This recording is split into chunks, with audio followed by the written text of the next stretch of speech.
everybody who's holding on to his coattails. All the people he hired are going to be out the door. So do we Jews run the news media? Do we run news media? Yeah. We run Hollywood, but I don't know if we run news media. So should we fire anyone who... I don't know. I just don't know enough about the insides of news. Okay, so on September 30th, Rick Sanchez was interviewed on Sirius. He called Daily host Jon Stewart a bigot. Rick Sanchez says, when queried on the issue of whether Jon Stewart belonged to a minority group on account of his Jewish... Sanchez said Jon Stewart was prejudicial and uninformed against minorities such as like Cuban Americans such as himself. And doesn't Jon Stewart, isn't he a member of a minority of Jewish ethnicity? Sanchez, yeah, very powerless people, laughing. He's such a minority. I mean, please, what are you kidding? Telling you that everybody who runs CNN is a lot like Stewart. A lot of people who run all the other networks are a lot like Stewart.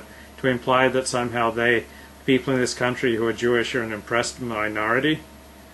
I can tell you that I don't know what goes on in the studios. Mm-hmm. I don't have any idea. When it comes to news, I really don't know how many Jews are involved, what levels, because it's a different thing than like straight entertainment. News journalism. It's a different route.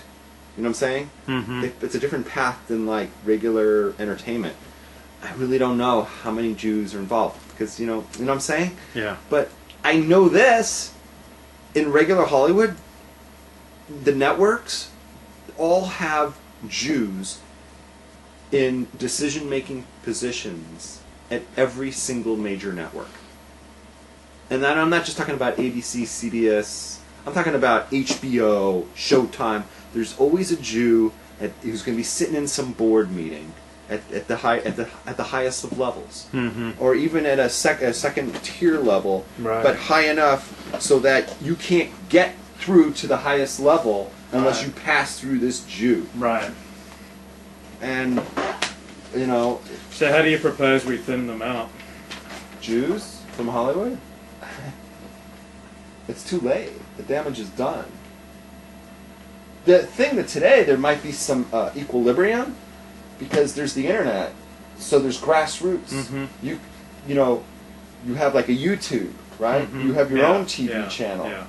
If theoretically you could have 1 million people or 2 million people watching this show, and so then we could actually compete with the networks, right? How about they're shaking in their boots? Right. Right. But I'm just saying theoretically that option is available today. 20, 30 years ago, you had no choice. You know what's really cool? 30 years ago, there was no internet, right? So if you wanted to do something in broadcast, you had to have like a broadcast license, right? And the government is like controlling that with the FCC, and they're really strict about who can get on the air, theoretically, right? There's no license to have a YouTube today. We live in a different era.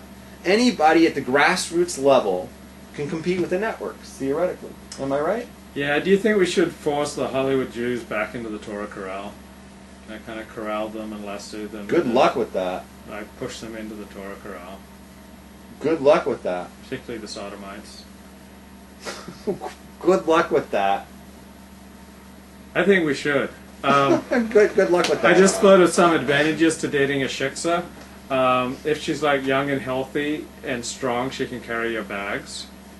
Like a lot of shiksas are really practical. They can change your oil.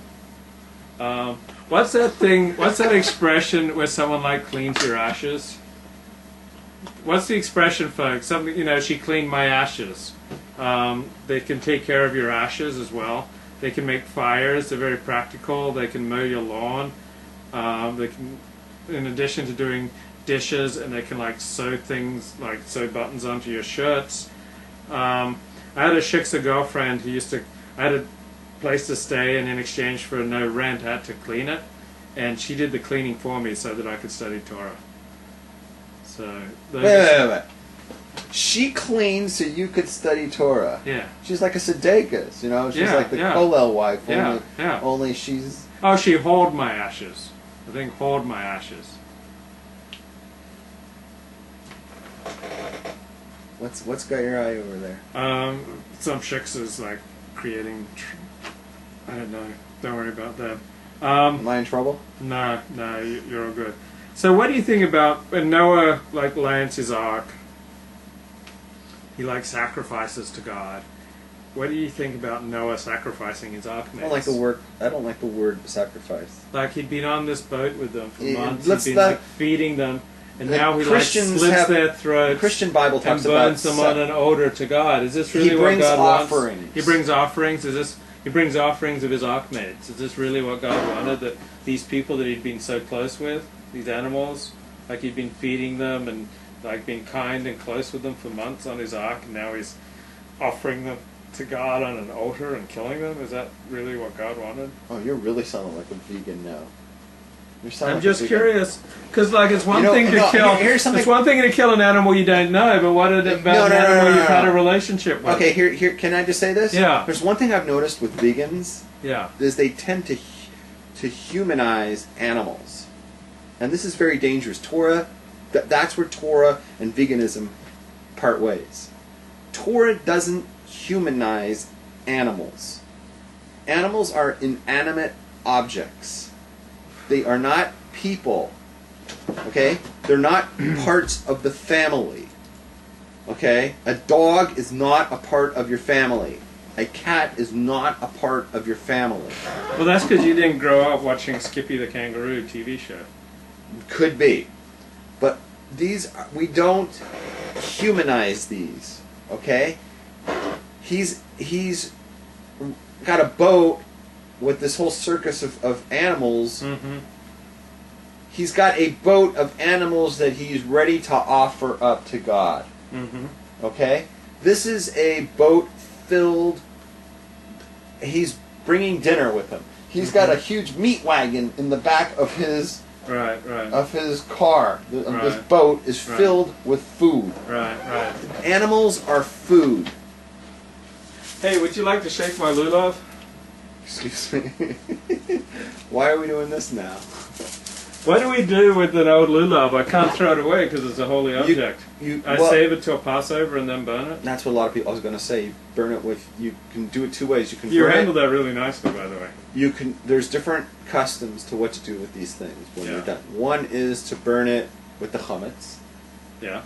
when they make the big chametz Mm-hmm. fire. Another one is go to a matzah bakery and you can actually toss it in as part of the Mm-hmm.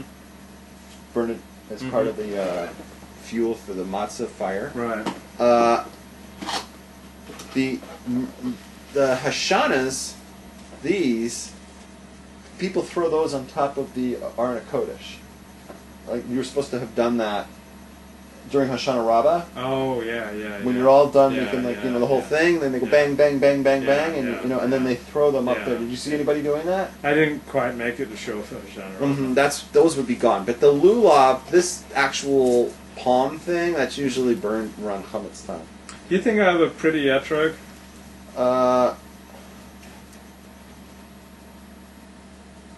You know, I got this for $10.